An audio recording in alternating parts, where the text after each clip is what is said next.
soki ozwi lolenge na biso ya kodefile oyo tokotisi na lingomba osangisi yango na miziki ya mokili ekobalana epuis ekosimba yango tozali kosenga na bandeko na biso ya koreki tozali na posa tomona changement epai na bino etamboleli na bino badefile na bino tozali na posa tomona changement parce que mokili bazali kokopie yango epai na bino.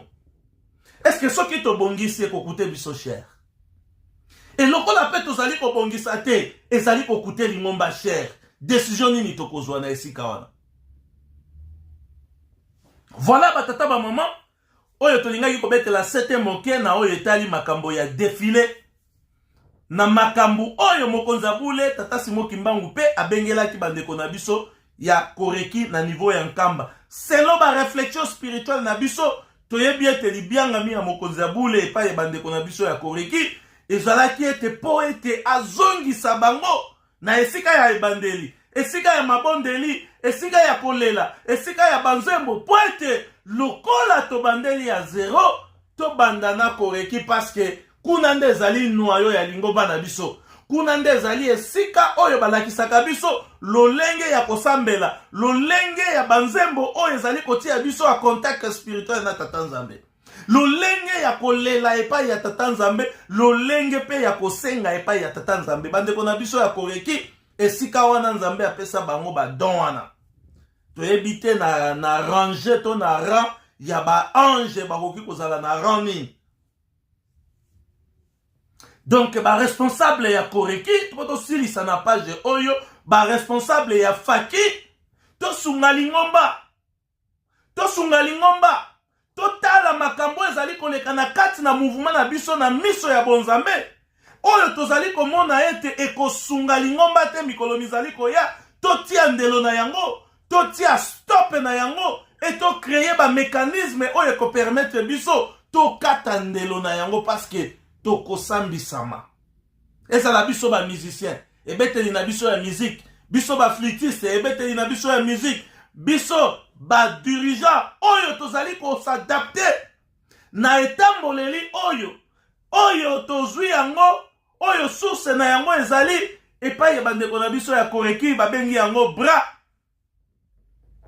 Biso nyonso tokosambisama parce que ezali ko faire partir na évangélisation ya kati na lingomba na biso. Soki biso tokote ya mokili lolenge wana toyeba yango ete tokosepelisa banvoala te, tokosepelisa mokonzi ya bule te. Tomeka koyekola.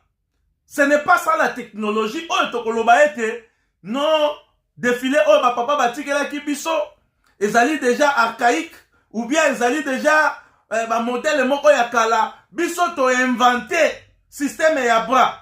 Biso to créer système ya bras. Biso to créer invention oyo biso bakimbangi se to sali. Yango wana.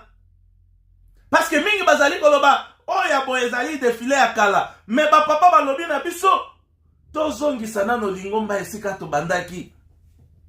Tozongisa lingomba esika ba papa batikelaki biso. Otali tozongisa lingomba esika ba papa batikelaki biso. Ba papa batikaki biso na brate.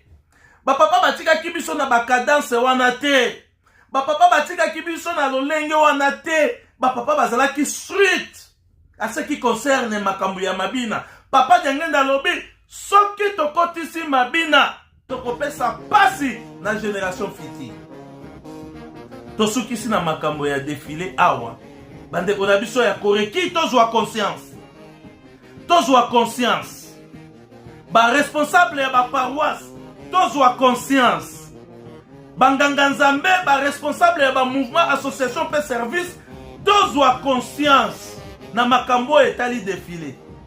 Toza ko risquer tokotisa mabina malembe. Tosi tokotisi mabina malembe ekoya kozwa ampleur na kati na lingomba na biso. Et tokobando pesa raison mabina euta na lola ndenge bandeko na biso mususu babongola ndombolo ekoma ndombolo na Yesu. Babongola ndombolo ekoma ndombolo na Yesu. Batata ba mama to sala très attention. Ezali na ba mécanisme, ba stratégie ebele oyo tokoki kosala poto éliminer makambo oyo. Ezali na responsabilité ya banganga Nzambe, ba chef ya ba mouvement pe association pe bandeko na biso oyo bakobetaka musique